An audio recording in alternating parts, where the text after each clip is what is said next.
uma grave pandemia em nosso meio que tem causado essa destruição na vida dos nossos jovens.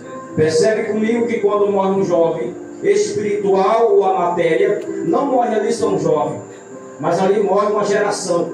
Porque eu olho para esses jovens que estão aqui esta noite e eu vejo dentro de vós uma geração que grita, que clama, que precisa ouvir a tua voz, que precisa ouvir o teu louvor, que precisa ouvir as tuas palavras na pregação. Eu vejo uma multidão que está sendo preparada para ser levantada depois de vós. Aleluia. E a tua voz vai ser um canal de bênção que vai levantar gerações. A palavra do Senhor diz que Jesus está indo a Naim. Está acontecendo um evento fúnebre em Naim. A palavra Naim significa lugar da consolação.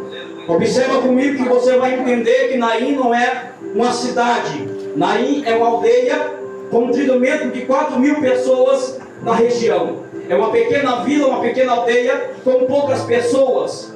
Naim significa lugar da consolação. Eu já quero aplicar lugar da consolação aqui esta noite. Você e eu não estamos em Naim, mas nós estamos no lugar da consolação, porque eu trago a palavra de consolo do teu coração esta noite. Glória a Deus, aleluia, Deus. Aleluia. A cidade de Naim, ela ficava a cerca de 8 quilômetros do Monte Tabor, que é o Monte da Transfiguração. A cidade de Naim ficava baixada da montanha que dava continuidade do Vale de Jezreel. Aleluia. E a cidade de Naim ficava a cerca de um dia de viagem da onde Jesus estava em Cafarnaum. No dia anterior do acontecido, Jesus estava em Cafarnaum, quando de repente aparecem os servos do centurião dizendo: Mestre, assim te diz o nosso Senhor, que clama por ti porque o seu servo está doente.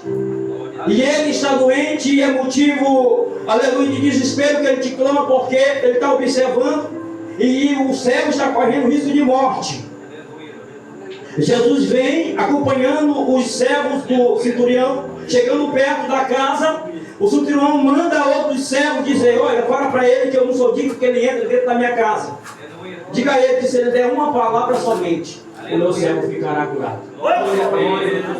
Jesus olha, observa, Jesus diz: rapaz, eu nunca vi tamanha fé, nem em Israel. Glória a Deus, aleluia. Jesus ficou impressionado com a fé daquele homem. Glória a Deus, aleluia. Aleluia. E após este acontecido, no dia seguinte, aleluia, Jesus pega o discípulo e vai em direção da cidade de Naim. Jesus já sabia o que estava acontecendo em Naim. Jesus já sabia. Jesus, ele olha com um olho espiritual, com a visão de Deus, porque o homem vê o presente, mas Deus, ele vê o passado e o futuro. Glória a Deus. Jesus já sabia que ali estava acontecendo algo difícil, com uma mulher que estava precisando de um socorro. E Jesus se direciona até Naim. Glória a Deus, aleluia. Glória a Deus. Essa mulher, ela não era pobre, meus irmãos. Glória a Deus.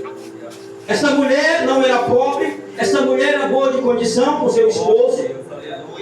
Observa e fica atento para você entender. Eu me deporto um pouco ao passado e volto em Números 36, aonde nós vamos entender que quando as terras de Israel foram totalmente repartidas para as 11 tribos, eu digo 11 porque Levi não recebeu tribo, não recebeu terra. E a palavra diz que levantou-se uma lei para as 11 tribos. Qual era a lei? Se porventura uma jovem ou um jovem, uma mulher, um homem casasse e fosse os dois ambos de tribo diferente, quando eles se separassem, eles não receberiam, aleluia,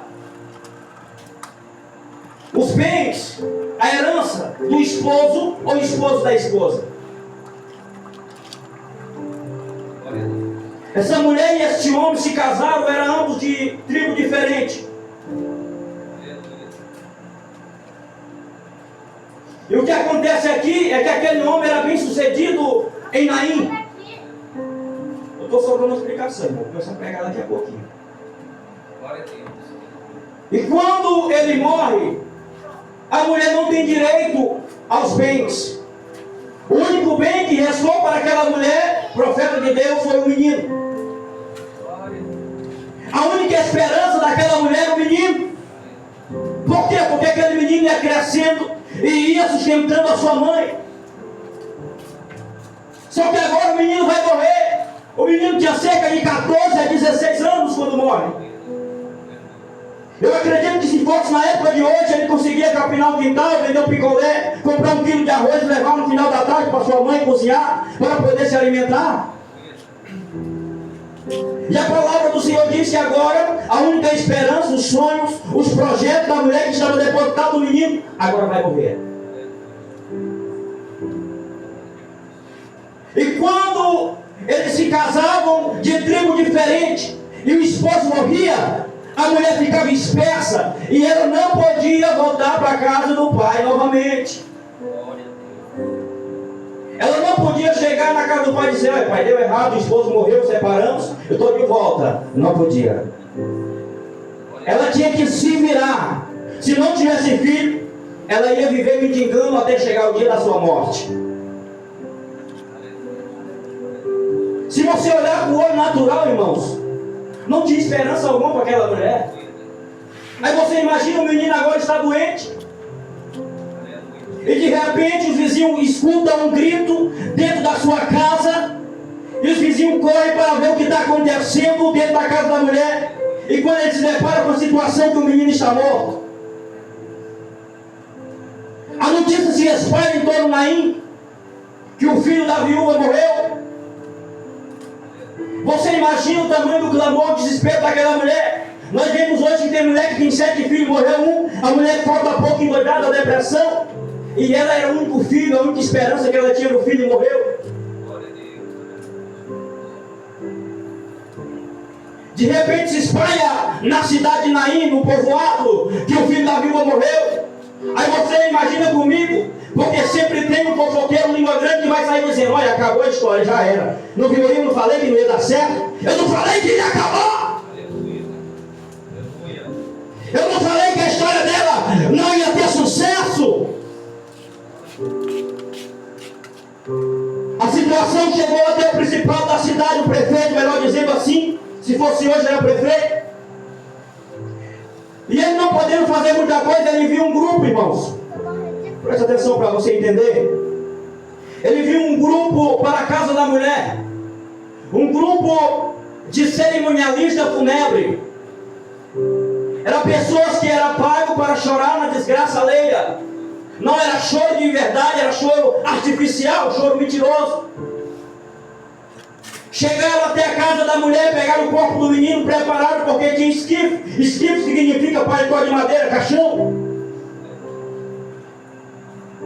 Se você for estudar o que acontece com o corpo humano após a morte, você vai perceber comigo que o sangue ele pedra, o rins vira pedra, o coração explode, aleluia.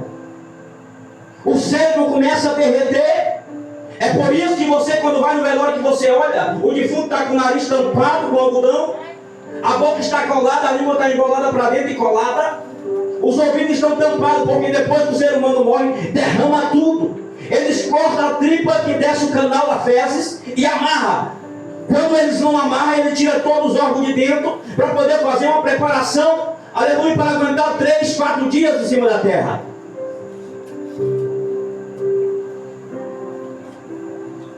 Estava tudo fora do lugar. Ali estava tudo impossível. Não restava nada para poder fazer, a não ser pegar o menino e jogar dentro do buraco. Os cerimonialistas fúnebres chegaram, prepararam tudo, e naquela época tinha também uma lei de respeito ao morto e à família. Se morrisse de manhã, com 16 horas, tinha que estar enterrado. Não podia passar, aleluia, de um dia para o outro. Por quê? Porque era ter respeito ao defunto. Eu estou baixando os irmãos assim, escutando. Aleluia. Depois vai chegar a hora do glória a Deus. Continue assim. E aí o que acontece? Eles prepararam tudo. Pegaram